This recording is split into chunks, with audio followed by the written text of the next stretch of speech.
Welcome to the class overview for CRJU 426. This class is Criminal Justice and Mental Health, and my name is Dr. Hayden Smith. And over the next few slides, I'd like to go over the basics of this class to give you a sense of how the class operates, how the syllabus works, what materials you need, interests, and I think this will help give you some guidance towards how to budget your time for this semester and what to look forward to. So some information on me. My name is Hayden Smith. I have a PhD.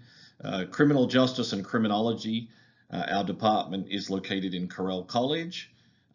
Here's a phone number. Always best to reach me via email, which is listed there. And this is an online class that is not synchronous, so you can take it at your own time, something I'll talk about. And all materials, apart from the textbook, are accessible and available on Blackboard. This is me, and I'm originally from Australia. That's where the accent comes from. I did move and live in California for some time, and then a couple of other states before getting this job in the University of South Carolina. And I've been here about 14, 15 years at this stage, and enjoy it, and I enjoy the class, and I have a lot of passion for this class. I live in Colombia, so that's just a little bit of information on your professor. So turning to the course description, this is taken directly from the syllabi. The focus of this topic, it's a criminal justice class. However, it focuses on the intersection of issues surrounding the mental health system and the criminal justice system. There's a strong connection between those two systems, and there's a strong linkage between health and crime. And so these are some of the big picture issues that we look at. More specifically, we look at issues of abnormal psychology, diversion programs, issues of drugs, mental illness, and specific conditions that occur, as well as solutions. So one of the approaches of this class is not to lead towards hopelessness or a sense of there's nothing we can do about these social problems, but rather we can engage in them, and using research and evidence-based approaches, we can actually develop some policy solutions that will work. And how do we measure how they work? This is particularly important for students who are continuing in, say, law school. Also very important for students who will be entering the workforce as practitioners, whether that's law enforcement, courts, corrections, or some other field that's pretty close. One of the biggest issues facing the criminal justice system, not just now, but for quite some time, has been issues related to mental illness. In terms of all materials, I will be posting everything on Blackboard. The one thing that students need to have is the required text, which is titled Criminal Justice and Mental Health, an Evidence-Based Approach. It's published by Kendall Hunt, and there's the ISBN number. Importantly, it's an electronic-only book, so there's no print version of this book. Students are moving more towards electronic approach. And so it's a electronic book you would download and have. It's written by me. There's not a lot of books on this topic, so I spent a couple of years writing this book after teaching it for many years. And there's two ways that you can go about getting the book. The first one is usually the cheaper option, and that's going directly to Kendall Hunt, and there's a link here. There's a link in your syllabi, as well as on Blackboard. You can click on any of those links. It will take you to Kendall Hunt, and you go directly to them for purchase. Option two is the book is available through the USC University Bookstore, and you would follow their links to the course finder. Here's what the title of the book looks like, and I tried to create an approach that's visually interesting, with topics in it that you'll like to read about. There's such special features like meeting people who work in the field in all sorts of different areas on the topic. We look at myths versus realities. So what are the sort of the media myths? What do the general public think? And what are the realities of this topic? And there's also a bunch of experiential learning and even some virtual reality exercises in this approach. So it's a nice electronic book because you can access links. It's engaging, but this is what it looks like. Pick it up. It's important for this class because the syllabus follows the book. In terms of direct learning outcomes, by the end of the course, students should have three things essentially understood. The first learning outcome is to demonstrate and enhance understanding of the etiology and manifestation of mental illness in the criminal justice. This seems like a very big learning objective, but etiology means where something comes from or the origin of something, and manifestation, how does it emerge? So what are some of the theories or beliefs or approaches, including a historical approach on mental illness? And why is it a topic that is much more relevant in the criminal justice system and particularly the correctional system? The second one, learning objective, focus on these theoretical perspectives along with real-world criminal justice policies and practices. So students have exposure to theories that give a broad outline of how we should look at this topic, some frameworks, the way we should think about this topic. But throughout the course, there's a real focus on policies and practices that in the criminal justice system that have been tried out and have been measured. And so there's a sense in this course about focusing on things of what works and, of course, understanding when something doesn't work, what does not work. And that's found usually in the policies, practices, and also some programming we'll talk about. Learning objective number 3, identify and contrast a range of policies regarding incarceration and the and people with mental illness, and the appropriateness or efficacy of their use. So there's a wide range of ways that people with mental illness suffer stigma before they're incarcerated, but one can imagine that after incarceration there's a sense of double stigma. The person has a mental illness, the person is incarcerated, and they may have additional challenges, particularly for when they're released, such as socioeconomic or early trauma in their childhood. And so you can understand in a course like this, we're not looking for one policy, but we're often looking for a combination of policies and approaches, because untreated, this can be a problematic issue, both ethically, because we could always question, should the mentally ill be incarcerated at all in these settings? Are there more appropriate settings? Are there better ways to address risks and needs in these settings? Okay, so that's more of an ethical issue, but also we have to think about the financial issue. And this is an expensive population. And so policies and practices that can reduce risks and needs can not only stop future victimization and crime, but they could also address the needs within the person, therefore kind of improving the human condition a little bit. So there's 3 learning objectives. Hopefully students meet some form of those. Of course, being a fully online course, it is not synchronous. It's fully online, so students can work at their own speed. The minimum preparation is about 3 hours a week, although it might fluctuate. There's a time on task in the syllabi I provided that give you a general sense.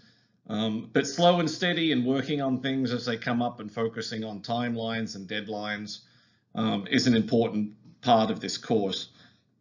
You'll see in the grading, this course uses a consistent throughout the semester grading process as opposed to a midterm and a final type of a deal. And so this course requires constant attention. However, it doesn't require a midterm and a final. So one of the challenges for students is focusing on other midterms and finals and forgetting about, the 10% in this class, but that can, of course, impact grades. So a lot of this preparation comes down to time management. I always tell students to YouTube the Eisenhower method of time management and try out a time management technique. But at minimum, get a calendar, a scheduler, and note the modules for for this class, as we'll talk about. Have some sort of timekeeping, time scheduling, time management system. And do that at the start of the semester. Do it for all of your classes. This is a very long description from the syllabi. It deals with academic honesty. You guys should all know about this pretty much, the USC Honor Code, the Carolinian Creed. So it's important that you focus on issues of honesty, integrity. It's an online class, and so I don't have as much control over interactions between students. However, I do monitor all interactions, but I'm not there in live time, of course. So one thing about our communications, we're reliable, respectful, trustworthy, etc., and have a working USC email to correspond. As I mentioned, this course topic is of great interest to me. My work in mental health areas has taken me in all parts of the criminal justice system. So my research is in policing, the courts system, and a lot of work in corrections, which is probation, parole, and of course jails and prisons. This work includes a lot of different articles, published articles and books, and a lot of personal experience in the field, trying to develop my own opinions and policies based on evidence.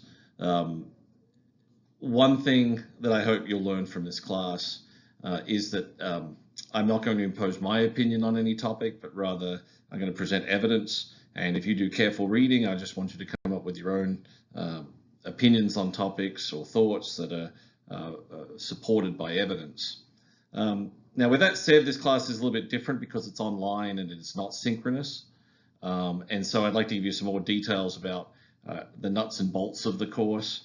There's a detailed weekly schedule in the syllabi that you should take a look at, but we start with one crucial day and time. Because the course doesn't meet in person, we need to have a day and a time in which all assignments are due, and I always have picked Thursday evenings at 10 p.m.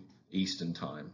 I do this for all my classes. It tends to be a good part of the week and a good time that accommodates people who work and people with different needs. It seems to be a good time to do it. So for all assignments throughout the class, Thursday, 10 o'clock at night is the final deadline. Now, with that being said, I wouldn't aim to submit things at 10 o'clock at night, computer problems, etc. I would go ahead and always submit early if you can. To restate, Thursday, 10 o'clock local time is when anything in this class is due. So some nuts and bolts about how I return products or how I grade in this class. Email is the best way to contact me, and you'll receive a response no more than 24 hours, generally pretty fast. I can write back to you if you have a question or a concern. The online modules that are included in the course are graded automatically, and there'll be a general statement sent out usually within a day or two, depending on the module, about how people did and what people thought in general. But that's an automatic grading, so you can see that in your grade column on Blackboard. The online modules that involve written papers, this is a writing based class, so it does include some writing. All of these assignments will be entered via Blackboard Safe Assignment that does a plagiarism check, and the turnaround time is usually 3 days, although this class is popular. I've taken a lot of overrides, so it may take a couple more days with some of those written papers, but that's an approximate time frame that papers get turned around with a check and with a grade and with comments provided back to you. One area I really focus is on APA format, and so there'll be comments about that type of technical part of your writing as well. As I mentioned, everything is submitted via Safe Assignment that does a plagiarism check. In terms of what students need for this class, of course, you have to have access to a computer, internet access, and a USC email. Be reachable by email, and all communications tend to go through Blackboard, and the files, of course, the typical Word PDF. So it's a pretty basic structure. There's no fancy software or anything that you need. In terms of safe computing, submit your work early, so if you do have any sort of computer problems, etc., you can avoid those by not having to worry about doing last-minute work. In terms of online interactions, this is in the syllabi as well. Please take time to have a look at it, and these are kind of some general rules that I'd suggest for any class, so it's not specifically about me or this class or the topic. These are some general rules. It takes just a couple of seconds to think about your email and to think about how to communicate. The Disability Act requires that students self-identify. This is a very familiar area. Every semester I adjust for students, and the Disability Service Office sends me a letter. In this class, there's not a tremendous amount of areas to adjust because we don't do timed quizzes, etc., for example. But I encourage any students who may feel like they need to get a disability documented to go to the Office of Student Disability Services and work with them, and they'll contact me or any of your other professors in terms of your needs. In terms of the course requirements, I do 10 modules, each of 10%. So that's a really easy way to budget your approach to the course. It's 10 times 10, really easy to follow and to think about. It's a consistent workload, although you can work ahead. And the grading scale follows the USC grading scale. The following is an example of the course schedule. I would suggest you go and look at the specific syllabi posted on Blackboard to make sure all the dates and topics line up and to get your scheduling ready for the semester. It's a guide, and it is subject to change, of course, if conditions or issues come up or if there's a need to change it. So we will be following your course schedule throughout the semester, and the Blackboard schedule is identical, and it looks something like this. So you'll see here each week we have a week, the date in which it accumulates, and what the topics are. This is an example, so please don't actually do this. Refer to your syllabi in Blackboard. And then it moves on to week 2, and you'll see in the far right column there'll be some signs indicating when a module is due. Once again, this will all correspond to the course in Blackboard. But the course description is a good thing to look over to give yourself a sense of workload and pacing yourself. As I mentioned, you can work ahead, just don't work behind. Each module is worth 10%. Do not be late, work ahead. And Thursday, 10 p.m. So these are kind of the core elements that I want you to pick up from this introduction. Booyah.